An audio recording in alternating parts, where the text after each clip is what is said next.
Lord, कैसे हैं आप सब। प्रभु का धन्यवाद हो कि प्रभु ने एक नई सुबह को आपके जीवन में जोड़ा, और आशा करती हूँ कि आप सब प्रभु में आनंदित होंगे, स्वस्थ वाले चंगे होंगे। आज प्रभु ने फिर से एक नई संगति को दिया और जीवित को पृथ्वी पर जीवित हम सबको रखा।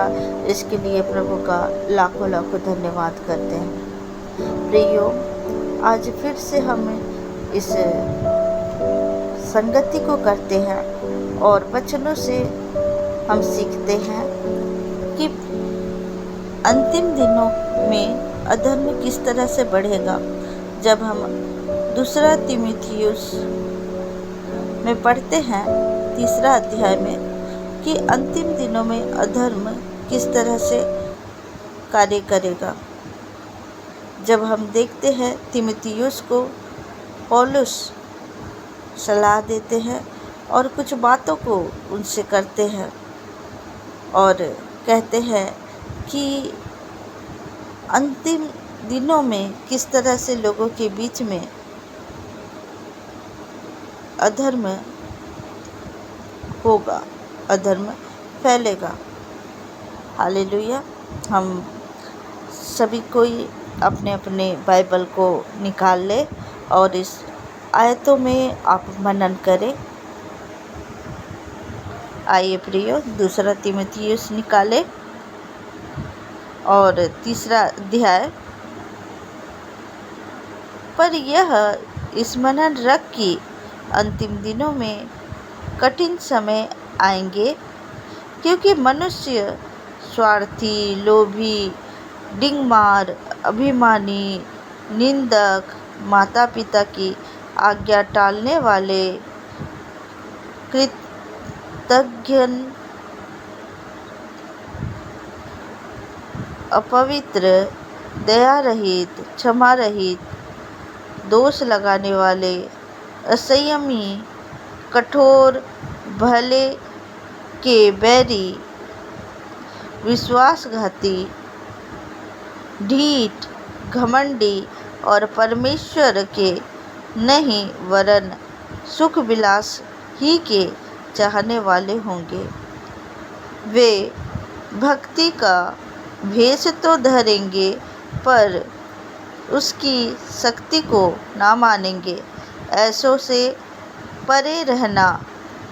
इन्हीं में से वे लोग हैं जो घरों में दबे पांव घुस आते हैं और उन निर्बल स्त्रियों को वश में कर लेते हैं, जो पापों से दबी और हर प्रकार की अभिलाषाओं के वश में हैं और सदा सीखती तो रहती हैं, पर सत्य की पहचान तक कभी नहीं पहुंचती। जैसे यन्नेस और यम्ब्रेस ने मूसा का विरोध किया था, वैसे ही ये भी सत्य का विरोध करते हैं।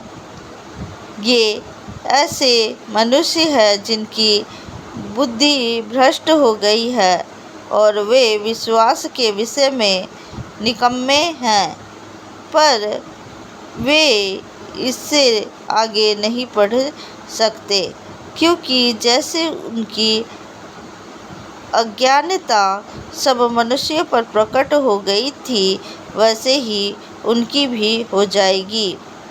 हालेलुया। प्रभु का वचन कहता है कि अंत के समय ऐसे अधर्मकारी होंगे जहाँ लोग स्वार्थी होंगे, लोभी होंगे, डिंगमार होंगे, अभिमानी होंगे, निंदक होंगे, माता पिता की आज्ञा टालने वाले होंगे, अपवित्र होंगे, उनमें दया नहीं होगा, उनमें क्षमा करने का मन नहीं होगा, दोष लगाने वाले होंगे, असंयमी होंगे, कठोर होंगे, भले के बैरी होंगे, विश्वासघाती होंगे। प्रियो, आज व्यक्तियों में ऐसे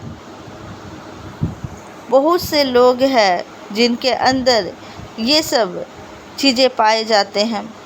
आज व्यक्ति माता पिता को आज्ञा नहीं मानते हैं।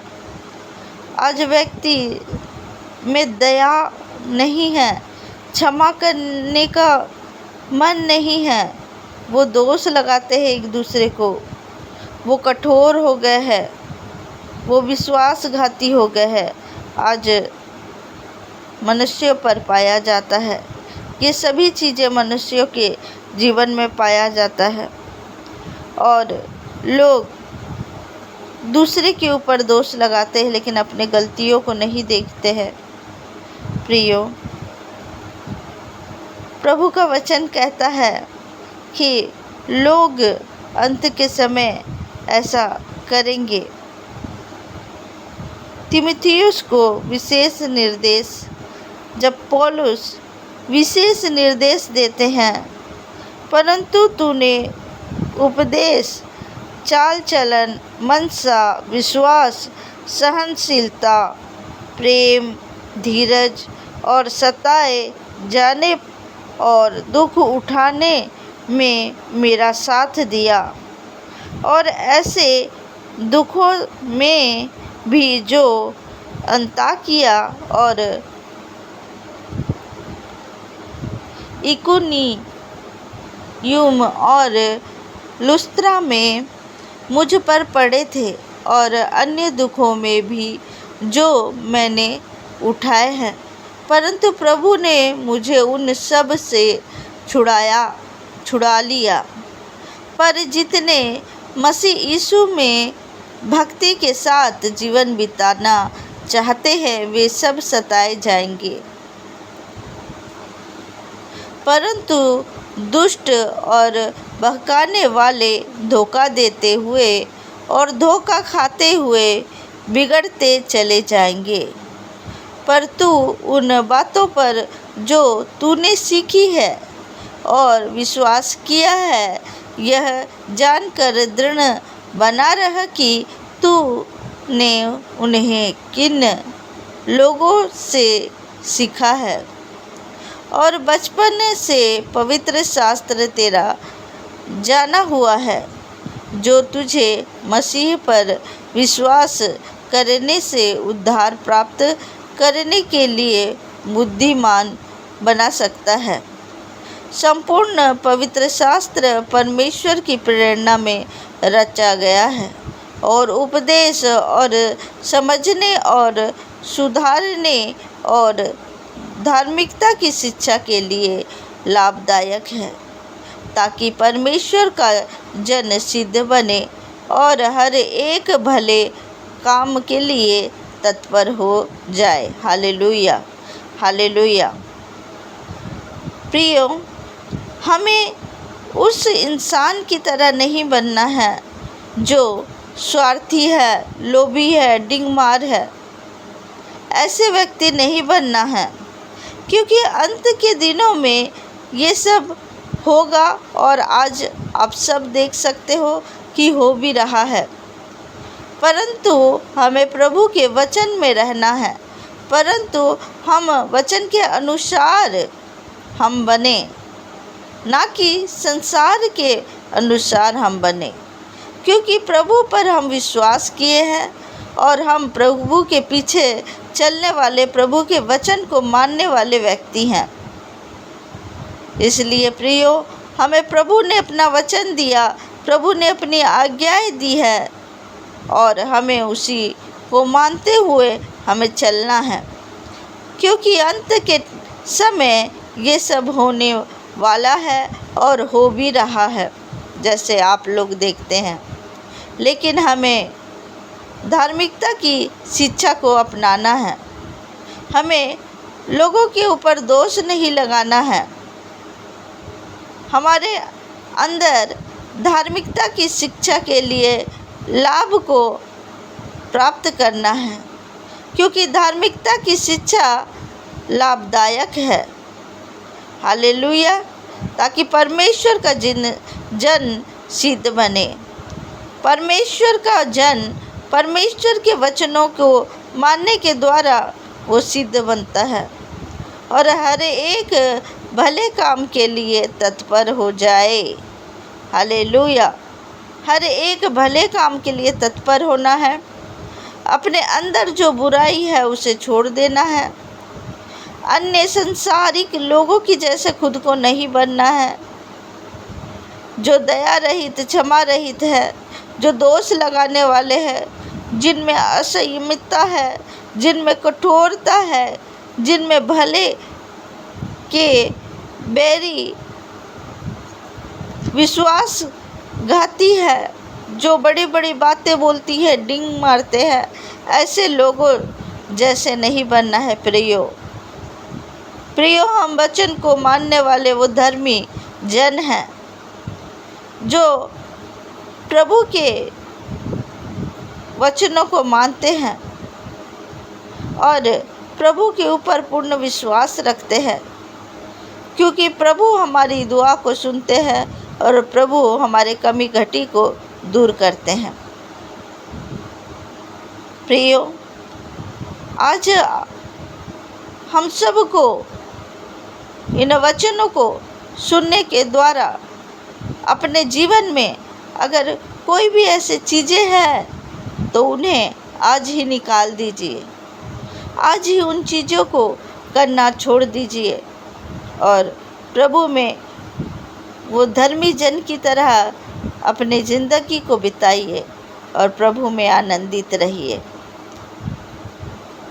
आइए प्रियो, हम सब प्रभु के चरण के निकट जाते हुए हम प्रार्थना करेंगे और इस दुआ के में हम इन वचनों के लिए भी प्रार्थना करेंगे कि इन वचन में जब कहा गया है कि अंत के दिनों में लोग इस तरह से हो जाएंगे, लेकिन हम प्रभु के चुने हुए हैं, हम उद्धार पाए हुए व्यक्ति हैं, हमारे ऊपर प्रभु का दया होगा और हम प्रभु के वो धर्मी जन हैं जो हम प्रभु के ऊपर विश्वास करते हैं और प्रभु की वचनों को मानते हैं।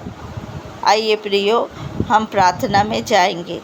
धन्यवाद धन्यवाद धन्यवाद पिता परमेश्वर, आपका धन्यवाद करते हैं प्यारे पिता, महान पराक्रमी पिता परमेश्वर, आपका धन्यवाद करते हैं पिता कि प्रभु जी आज प्रभु एक नए दिन को आपने दिया। प्रभु पिता परमेश्वर, आज जीवित को पृथ्वी पर जीवित रखा। प्रभु आपका धन्यवाद करते हैं। हे मेरे पिता, आप महान परमेश्वर है पिता, आप दयालु परमेश्वर है मेरे खुदा कि प्रभु जी आपने प्रभु आज के दिन को दिया पिता। हे मेरे खुदा, हर एक कार्यों में पिता परमेश्वर आप सहायता करें, मदद करें पिता। जितने भी भाई बहन पिता इस दुआ को सुन रहे हैं प्रभु, उनके जीवन में आप अद्भुत कार्य को करें पिता। वो आत्मा में बढ़ते जाए पिता परमेश्वर और दुष्ट की योजना निसफल होने पाए यीशु मसीह के सामर्थी नाम से। मेरे पिता आपका धन्यवाद करते हैं पिता परमेश्वर। जितने भी प्रभु बुजुर्ग हैं पिता, जितने भी जवान हैं पिता, जितने भी बच्चे हैं पिता परमेश्वर, आपके लहू से ढाक देती हूँ पिता और आपके सुरक्षित हाथों में सौंप देती हूँ पिता परमेश्वर। हे मेरे खुदा, आपका धन्यवाद करती हूँ पिता परमेश्वर। धन्यवाद धन्यवाद और धन्यवाद करती हूँ, स्तुति करती हूँ, आराधना करती हूँ, प्रशंसा करती हूँ पिता परमेश्वर। प्यारे पिता आपका धन्यवाद करती हूँ यीशु नासरी। प्यारे पिता हमारी मदद करे, सहायता करे पिता, ताकि हम आपको भावने वाले बनने पाए पिता परमेश्वर। मैं आपका धन्यवाद करती हूँ प्रभु।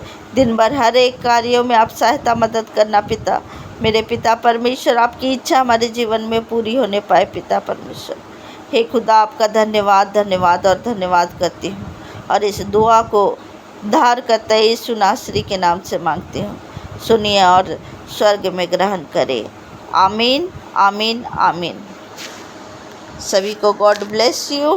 प्रभु आप सबको आशीष दे, बरकत दे और दिन भर हर एक कार्यों में आपको संभाले। प्रभु आगे होकर चले और आपके कार्यों में प्रभु आशीष दे। प्रभु का धन्यवाद हो कि प्रभु ने हमें वचन में बातचीत किया और बताया। प्रिय, आपके जीवन में कोई भी ऐसी कार्य है, कोई भी ऐसी चीज़ है जो प्रभु के वचन के विरुद्ध है, आज ही प्रिय उस चीज़ों को छोड़ दे, अपने जीवन से निकाल दे, अपने लाइफ से उन चीज़ों को छोड़ दे और प्रभु में पूरी तरह समर्पित होकर अपने जीवन को जिए। क्योंकि जब आप प्रभु के पंखों के तले रहते हैं, आप सुरक्षित रहते हैं। अगर प्रभु के वचन को आप तोड़ते हैं तो आप उस जगह में खतरे में हैं। इसलिए प्रियो, प्रभु के पंखों के आड़ में आ जाइए और प्रभु में आनंदित होइए। हर एक कार्यों को प्रभु का नाम लेकर करिए, क्योंकि प्रभु महान परमेश्वर है, प्रभु दयालु परमेश्वर है। अपने बच्चों को अपने पंखों के आड़ में संभाले रखते हैं। धन्यवाद पिता, धन्यवाद करते हैं। और आप सब प्रभु में ब्लेस हैं। प्रभु आप सबको छुए हैं और ब्लेस किए हैं। God bless you. आप सभी को जय मसीह की